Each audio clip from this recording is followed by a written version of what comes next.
Vamos conversar então com o Renato Sérgio de Lima, ele é diretor-presidente do Fórum de Segurança Pública, está conosco. Bem-vindo, Renato, boa noite. Qual que é a tua avaliação, assim, para a gente começar dessa, digamos assim, essa proposta, dessa PEC, né, da segurança, uma integração maior participação do governo federal. Houve uma cobrança pública do governador do Rio de Janeiro há pouco tempo, né, e aí ele estava também se esquivando um pouco da responsabilidade dele, mas enfim, tirando isso de lado, é importante que o governo federal, de fato, encampe esse grupo. Boa noite mais uma vez.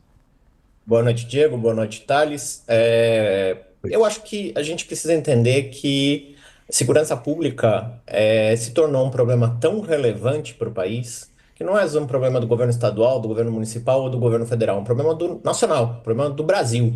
E como é um problema do Brasil, eu acho que a gente tem que entender o que está acontecendo hoje de uma forma generosa na perspectiva de dizer quando que a gente consegue reunir governadores, representantes do Congresso, representantes do governo federal, que não tem, na verdade, não tem uma posição unificada. A gente tem que lembrar que a proposta de PEC está tramitando internamente ao governo já há quase 5 meses, então é necessário fortalecer essa ideia. E, inclusive, do Poder Judiciário, com a presença do ministro Flávio Dino, do Supremo Tribunal Federal, na reunião. Então, primeiro ponto é um problema do Brasil. Se é um problema do Brasil, a gente precisa arrumar casa para que o crime organizado não cresça no seu poder bélico, político e financeiro, que já atingiu patamares extremamente preocupantes, e mais do que isso, que a gente consiga prestar um bom serviço na população e garantir segurança como um direito social básico, né? Que as pessoas possam poder sair para ir e vir, enfim, ter sua cidadania preservada. Então, acho que em termos gerais é isso. Então, a proposta precisa ser lida como uma tentativa positiva de pautar o tema. Claro, aí a gente começa nos detalhes ver questões que precisam ser discutidas. Porque segurança, faz 36 anos que a Constituição foi promulgada, sempre ficou nesse jogo de empurra. Não é do Estado, né? De fato, 85% das despesas com segurança pública são feitas com os orçamentos estaduais. Ah, não, é do município, é do governo federal. Na verdade, a gente tem, né? Para que todo mundo tenha a noção do tamanho do problema, hoje o Brasil tem 85 polícias funcionando, 25 corpos de bombeiros funcionando, mais de 1.460 guardas municipais funcionando. E não existe nenhum tipo de coordenação entre essas agências, essas instituições. Então, quando a PEC fala de definir diretrizes, ela não quer necessariamente definir diretrizes, não é o governo federal mandando na guarda e na polícia, porque isso seria um absurdo. Porque quem sabe fazer policiamento, né, na Avenida Paulista, na Vieira Soto,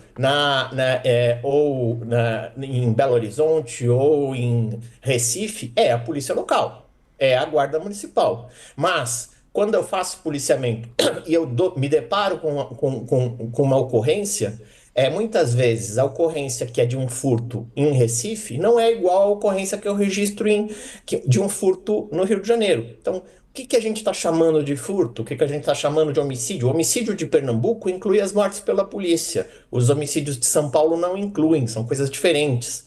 Então, quando a gente está pensando padronização, quando a gente está pensando diretrizes gerais, é muito mais parecido com o que acontece na educação.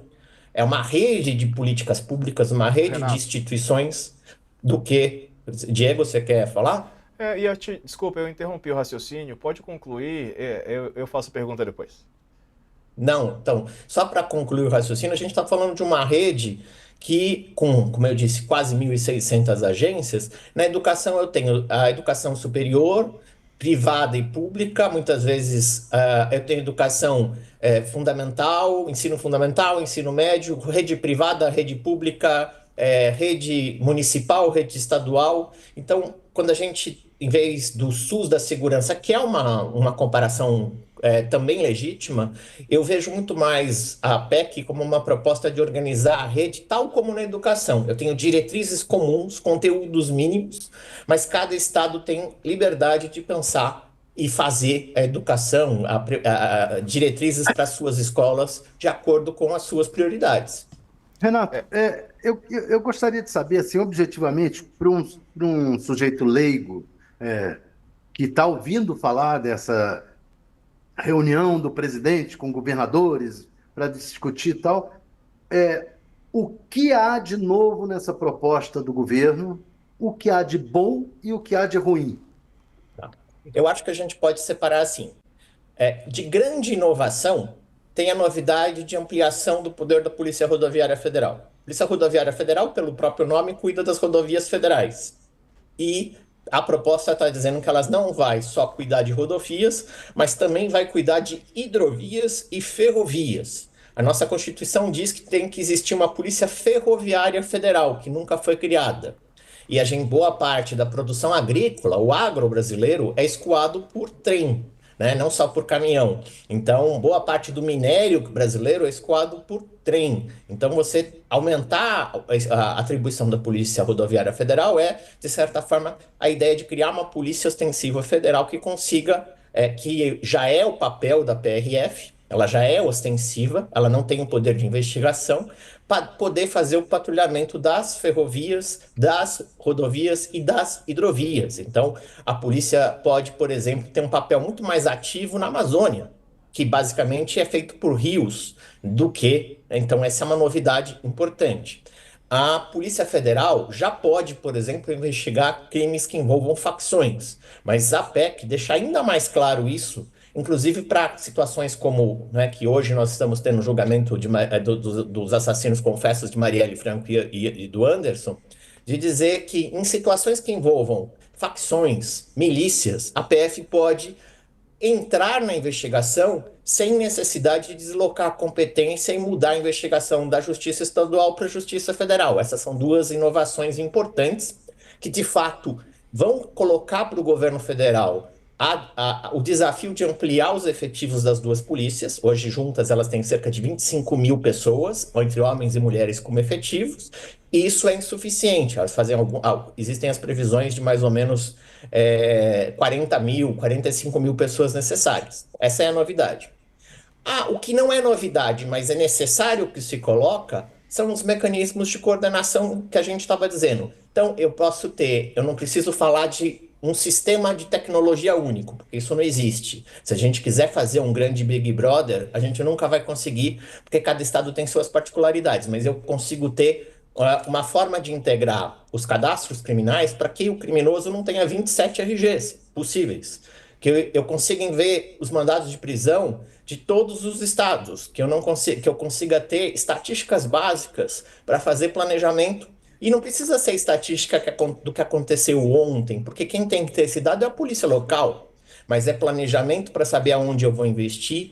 Então, por exemplo, a questão dos roubos de celulares, dos estelionatos, da violência sexual, da violência contra a mulher, que são os grandes dramas atuais. Como é que as políticas públicas podem ser incentivadas? Como é que o governo pode incentivar protocolos comuns para capacitar as polícias com experiências internacionais, se eu tiver padrão?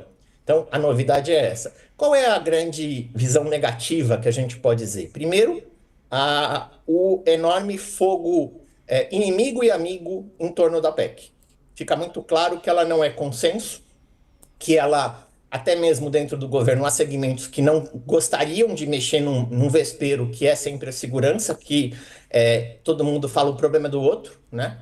Uma coisa meio de cada um tentar evitar o problema, já que ele é um problema muito grande e todo problema complexo, não é simples de você embalar em torno de uma resposta mirabolante do tipo polícia na rua e assim por diante, o que o pessoal mais hiperconservador chama de bandido bom, bandido morto e assim por diante. O que a PEC está propondo é focar em governança. Claro, a gente olha, tem muita coisa que poderia ser melhorada, mas eu acho que é um ponto de partida interessante.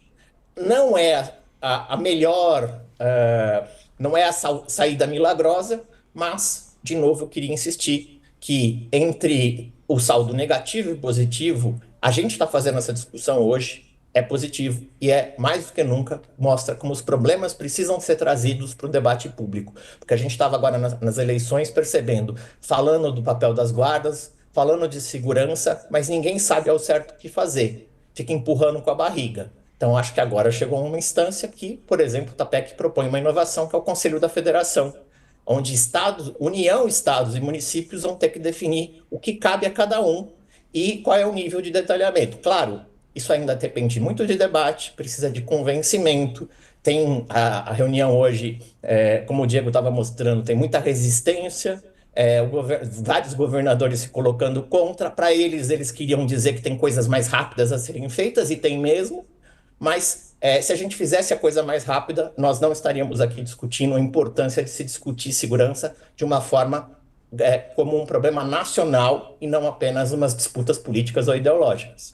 E não é um problema fácil, né? Se fosse, já teria sido resolvido. É complexo e exige medidas que são complexas também. Mas eu quero pensar aqui uma fala do presidente Lula que me chamou a atenção, viu, o Renato? Que ele falou o seguinte, que a polícia prende, a justiça solta. A gente sabe que a impunidade realmente é algo muito ruim e que acaba incentivando a criminalidade. Mas a gente sabe também, né, que muitas vezes essas facções, os presos são aqueles peixes pequenos, né? O cara lá de cima, na verdade, ele nem é preso, nem é alcançado.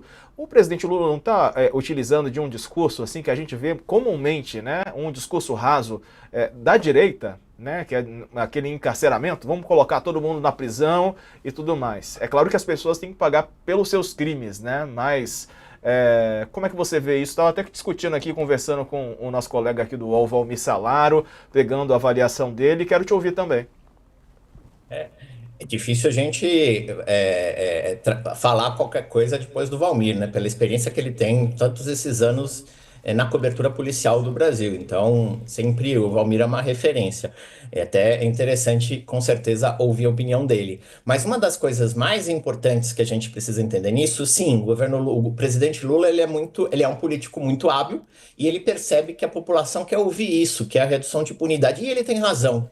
A impunidade é um dos grandes problemas da segurança pública.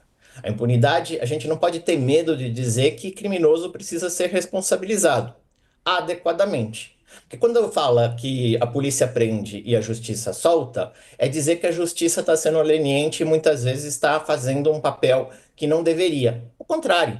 Quando eu tenho um caso, por exemplo, onde a polícia militar entra numa casa ou faz campana na frente para poder dizer que tem um traficante ali, eventualmente até tem, quem faz campana, quer ficar olhando ali, de vigia, o que vai acontecer? Esse não é um papel da PM, é um papel da Polícia Civil. Só que a polícia militar muitas vezes não confia na polícia civil e faz ela um trabalho que não deveria ser feito.